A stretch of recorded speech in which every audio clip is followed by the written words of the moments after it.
Ayun, so after many months, pabalik tayo sa pag-review ng flashlight. Tatry kong dalasan to kasi medyo dumadami yung flashlight natin. So first, yan na natin. I-review natin tong binigay ng Manker. So thank you so much Manker for sending me this amazing flashlight. Really love it. So this is the Manker ML02. It's designed by Manker and Ammo. So sa dalawin na ganun yan, nag-design yung ano na yan, yung flashlight na yan. So tara buksan natin. Actually ano na to, no? In-install na namin yung ano na to. Isang feature nito. And so explain ko lang. So dito sa box niya, ang kasama dyan is yung flashlight mismo na napakaganda. Tapos meron siyang kasamang tungsten mga studs. No? So itong tungsten na to, na ano yan, natatanggalin and ini-screw siya doon. Pero pina-screw ko na para mabilis kasi pag ako tagal pa yan eh. So yun, nagsama siyang user manual. Tapos type C, USB cable, and yung Phillips screwdriver na gagamitin mo para makabit mo yung tungsten na studs or yung parang pang strike niya. Okay, game. Ngayon itong ML02. Grabe, napakaganda nito. Gawa siya sa aluminum. Tapos yung finish niya, yung typical na type 3 anodization na finish. Pero itong part na to, yun yung mga makabagong ngayon, finish. Itawag na micro arc oxidation. So, ano ba tsura ng micro arc oxidation? Ganito. Ito sample. And ganyan ang mga finish ng micro arc oxidation. Para siyang parang puti. Ayan, ganyan. Ganda, no? Ayan, so ito, type 3 na coating. Pero ito, micro arc oxidation siya. Ayan. So, may mga no? Mga features niya. So, meron siyang USB charging port sa gilid. Patok sa inyo.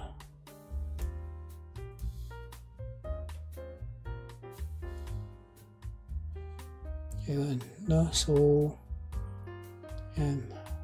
Pagka na-lowbat, walang USB.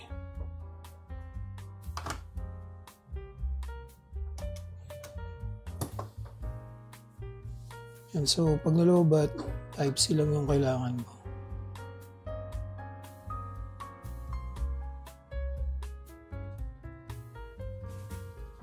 Ayan, ganun. Ano siyang type C charging port. Then, sa kabilang side, andun yung niya. Andun yung switch niya. Sara ko muna. Ayun, andun yung switch. Tapos dito, meron siyang tritium slots. Yung tritium, radioactive siya na chemical or na di ko alam kung anong specific na tawag sa kanya, kung element, chemical, compound, di ko alam yung specific na tawag, pero siya ng hydrogen, parang radioactive isotope siya ng hydrogen. So in layman's term, ang ginagawa ng tritium, umiilaw yun para siyang vial or plastic. Magpo-post ako ng picture dito. Ayan, tinan nyo. Nakita yung kulay blue, di ba? Or green. Umiilaw siya. So, yan? Kapag may tritium kasi dito, radioactive yun. Kaya nang tumagal ng 12 to 20 years na naka-on lang siya. Para pagkahanapin mo, gaya nito, black siya, di ba? Para pag nakita mo kagad yung tritium, na siya, kita mo na kagad, kumbaga parang glow in the dark yung dating nung flashlight mo. Ngayon, ba't ko tinanggal yung tritium? Kasi niisip ko lang naman, kung umiilaw kasi baka lang makita kasi ng for example, magamit ko siya, di ba? So baka makita yung position ko, malalaman ko nasaan yung ilaw. So para mas madilim or mas mas tago, hindi ko muna nilagyan. Ngayon, ano to, no? Para siyang, actually, knuckle siya, na 2-finger knuckle. Isipin yung kamay ko, no? Malaki yung sing-sing ko. Ano siya? Size 12 siya. Malaki yan. So, kasyang-kasya sa akin yung ano. Kasyang-kasya sa akin yung knuckle. Kita niya. Sarap hawakan. Ang ganda nung ano niya. Ang ganda nung feel niya. Oh, sarap eh. Hindi siya cheap hawakan. Kasi talagang ano, feel mo yung ano niya, yung premium finish niya. Tapos itong tungsten na studs, sobrang talas. Pwede mo siyang tanggalin. Kumbaga, unscrew mo lang, tapos tanggalin mo yung tungsten. Pero syempre sa akin, hindi ko na tinanggal. Para in case na kailangan kong gamitin for emergency, pwede ko yung basag ng salamin or kung may kailangan ko ipagtanggol yung sarili ko for self-defense, pwede mo kagad itong gamitin. Ayan. So yung LED niya, cool white, hindi naka-specify kung anong LED nilagay, cool white na naka-TIR lens. So expect mo yung yung beam nito. Medyo wide ng konti. Hindi naman siya tight, medyo wide siya ng konti. Because of the TIR lens. O, diba? Ganda, no? Tara, pag-usapan natin yung user interface. Meron siyang muna, simulan natin sa lockout mode.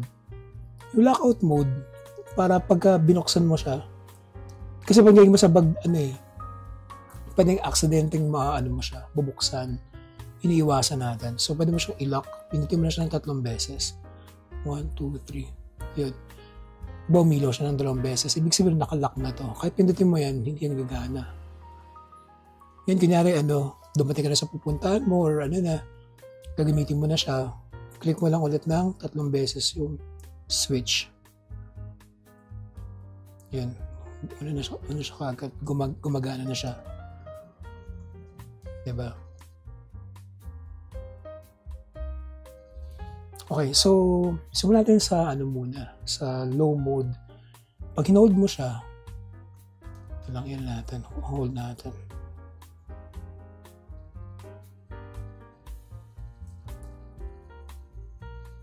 Yan, itong low mode, 5 lumens to, 30 hours, yung runtime. Yan, 5 lumens, 30 hours. Yung next naman, medium, yan, 180 lumens, 3 oras and 15 minutes. Yun yung runtime niya.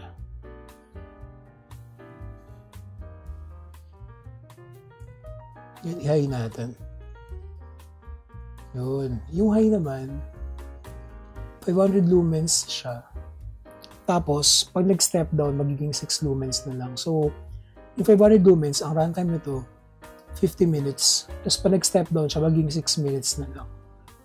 Ano ba yung step down? Didiscuss ko mamaya yan. So, yung turbo, from off, or from anywhere sa mode, double-click mo lang. Ganito. Yun yung turbo. Natin na lumakas. So, kaya naka-off yung flashlight. Double-click mo lang. Yan. Turbo mode yan. Ang turbo mode is 1050 lumens for 1 minute. Yan.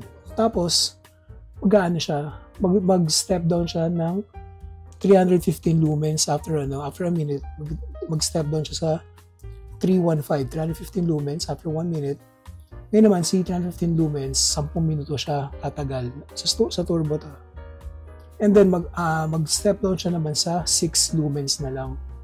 Yung 6 lumens, under 30 minutes yung tatagal ng flashlight. May step down, no? Ito kasing gantong flashlight. May tinatawag na constant current driver. So, ano ibig sabihin nun, no? Di ba minsan, yung baterya natin humihina. Yung mga gantong flashlight, kahit humina yung baterya niya, at a certain voltage, no? Ganun pa rin yung bato ng ilaw. Kumbaga kung, ito, naka-high. Tapos, matagal mo na siyang ginagamit. Sa ibang flashlight kasi, pag humina yung voltage ng flashlight, hihina na rin yung sinag niya. Ito hindi. Siya kagad? May certain minutes eh. For example, naka-high ako, diba? Yung 500 lumens ko, 50 minutes yun. After 50 minutes, kahit orasan mo, bigla siya mag-drop sa 6 lumens. Tapos, yung 6 lumens na yun, tatagalan siya ng 30 minutes. Gets ba? Pag ano kasi, pag ibang flashlight, minsan ano pa lang, nasa minuto pa lang, mag-step down na. 500 lumens nila, humihina na. Etong constant current driver, pag ganun yung mga flashlight mo, especially Anker, no, mahilig sila sa constant current driver. Actually, maganda yun kasi, kunyari, ang baterya, 3.5 volts. Kunyari lang. Nag-drop na siya sa 3.2, 3 volts, 2.8. Yung bato nung ano mo, yung bato ng ilaw mo, ganun pa rin. Pero, may nakaset na current voltage na pag umabot siya dun, mag-step down na to. Meaning, ano na siya, bababa na siya to 6 lumens, parang gano'n. Kaya magandang constant current driver. Ngayon naman, meron siyang quick access to strobe. So from off, pag pinindot mo to, mag-strobe lang siya kaagad. Actually maganda yun kasi kung halimbawa emergency, tapos may ano ka, may kaaway ka. Kumbaga maganda kasi pang disorient yung strobe eh. So, kumbaga from off, pag pinindot mo, ano ka na kaagad. Strobe ka na, madali nang i-disorient yung kalaban mo. Yan, kung gusto mo naman siyang paanda rin ng low mode, hold mo lang. Yan mo natin, cycle natin. To cycle between the modes, hold mo lang yung switch. Ayan na. Actually, ang kagandahan sa mga flashlights ngayon, halos pare-pareho na user interface niya. Kahit sa ibang brands, halos ganito na rin yung mga, mga user interface niya. Parang to toggle between modes, hold mo lang. Tapos, usually, may quick access to, strobe na. Ayan, ganda. Diba? Itong next part ng video, dito wala kayo bubore ng sa kadaldalan, but next part ng video, ko na, beam shot na tayo nito para magka-idea kayo kung gaano kalakas tong Anker na ML02. Thank you.